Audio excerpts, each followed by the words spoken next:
I did have all my pumpkins outside, but a deer, a little spike, ate them all the little ones, and as you can see, he was trying to get to the bigger ones.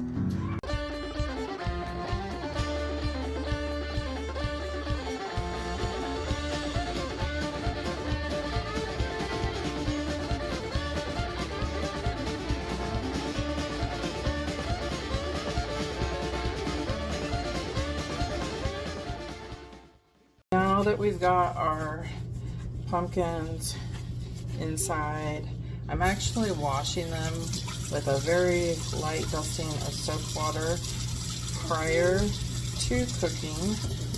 The reason why, not only did I have some bite marks, but when we get to the end part of it, it will make a lot more sense and I can explain it better, but we want to make sure that there's no dirt and debris on it because it will affect us as we try to get these pumpkins done up and get them canned.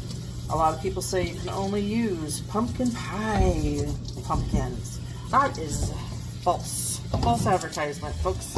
Also, you can use squash, winter squash. It doesn't really matter, but you definitely want to take your pumpkins, make sure they get washed first. After your pumpkins are nice and washed, you're going to want to cut some slits in them all over the place.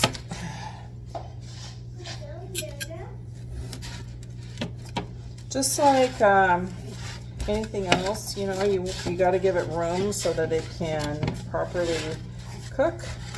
Think of it like a baked potato. You're just going to kind of put some stabs in it.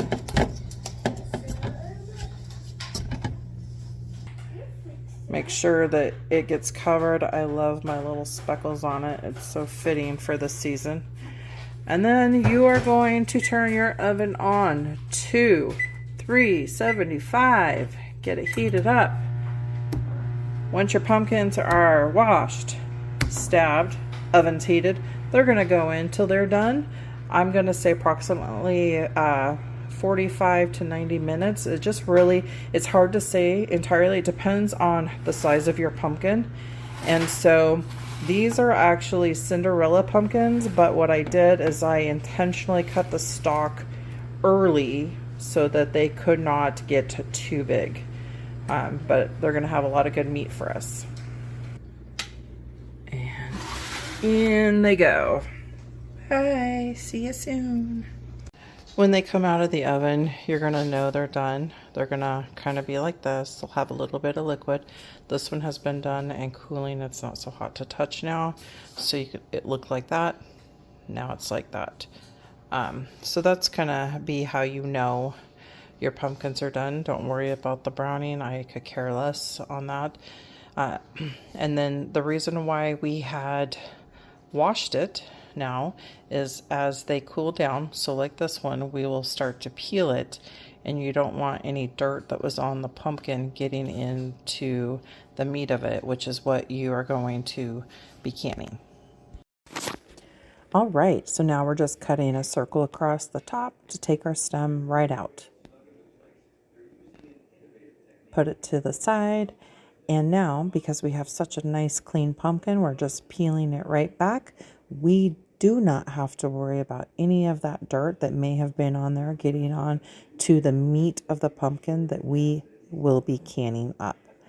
This makes it nice and clean. It's very easy to do. Also, this allows us to have as little liquid as possible into our canning once we get there. Now you're going to notice those brown spots, they don't quite look so bad this time around. As you can tell, it's just the outer side that's really being affected by the brown, but not on the flesh. You'll just continue to do this until you have all your pumpkins peeled, and then you'll start on the process of getting them processed in a blender or food processor to get them nice and smooth.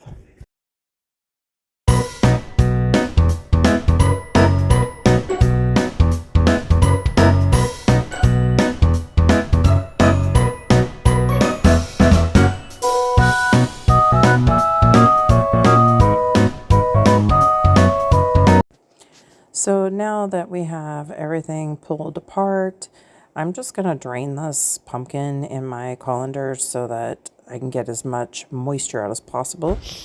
And then we blend it up in the food processor, blender, whatever you have, so you have a nice, smooth, consistent texture. You don't want anything left over. You can see how beautiful it looks, but there's more liquid. That's okay though. You can strain it again, and that is exactly what I do, but you do want it to look like that. After we're all done, we are going to process it in a pressure canner, and you will need to put your water in the bottom. If you're doing it on a flat top stove, make sure you put a base down so it's not sitting directly on the burner. I normally can outside, but for the cool weather, I decided not to do it that particular way. And then I'm just simply going to take the pumpkin and fill my jars. Now, normally I advise you to do it all in the exact same day. Unfortunately, I had very sick grandkids staying with me, and they just got too whiny, and it just did not work out. So I did put plastic wrap on it, put it in the fridge, and am doing it the very next day. That's not ideal, but it's okay. And honestly, my pumpkin was so thick, it turned out absolutely perfect.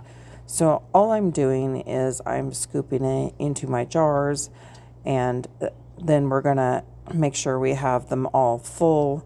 And you can continue to process all your pumpkins and do them at your leisure until they are the desired amount that you need. You can do quarts, you can do pints, whatever you would like to do.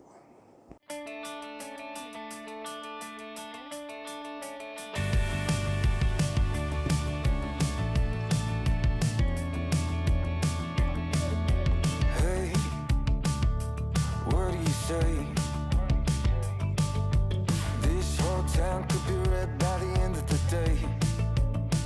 If you feel alright, we could throw it and drive. With the radio up so loud they can hear us from miles. Look how thick that is. It's just beautiful.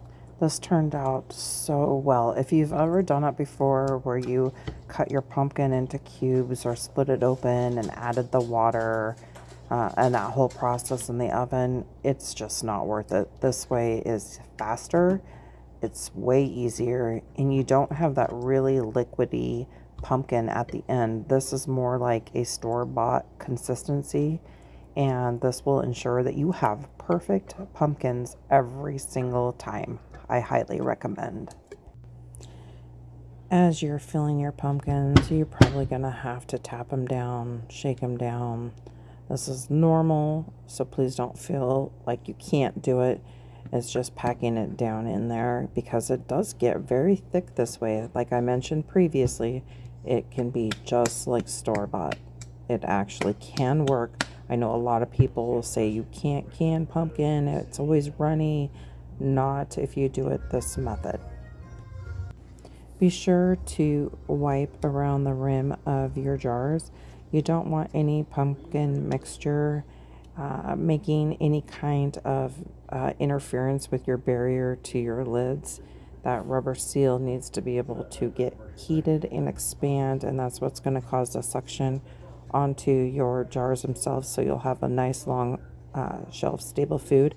I only typically grow pumpkins once every about 3 years, and I'll just keep canning cooking and canning my different pumpkins over the next couple weeks until I'm completely done with them. And there's your lids right there. And I'll just keep doing that so that I have enough supply on hand. It's not something I need to do yearly. It takes up way too much room in the garden, and I would prefer just to have it done once every few years. Once you've got your lids on and everything's clean, then you will be able to go ahead and move forward with putting your rings on, and then they will go into the canner.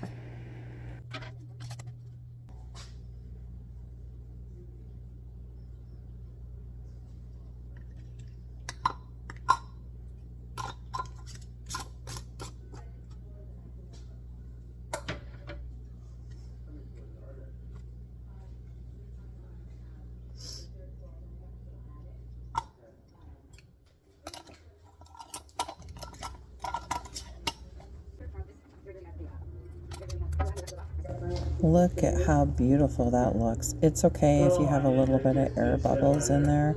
You can use a wooden like chopstick to do it and get it down in there.